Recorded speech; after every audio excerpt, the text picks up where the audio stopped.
جہاد کرنے والے جہاد کے دروازے سے جنت میں جائیں گے۔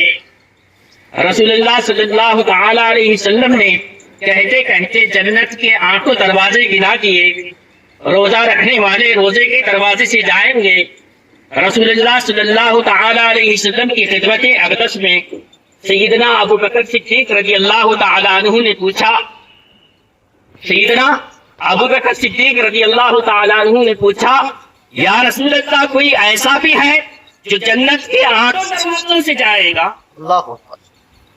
رسول اللہ صلی اللہ تعالی علیہ وسلم سے سیدنا ابو بکر صدیق رضی اللہ تعالی عنہ نے پوچھا کہ یا رسول اللہ کوئی ایسا بھی ہے کہ جو جنت کے آٹھوں دروازے سے جائے گا؟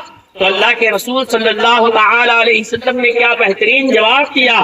رسول اللہ صلی اللہ تعالی علیہ وسلم فرماتے ہیں، ارجو ان تکون منہم یا سبحان اللہ تعالی علیہ وسلم نے فرمایا، رسول اللہ صلی اللہ تعالی علیہ وسلم فرماتے ہیں، اے ابو بکر مجھے امید ہے کہ تم جنت کے آٹھوں دروازوں سے جنت میں جاؤ۔ نعرہ تکبیر! انسان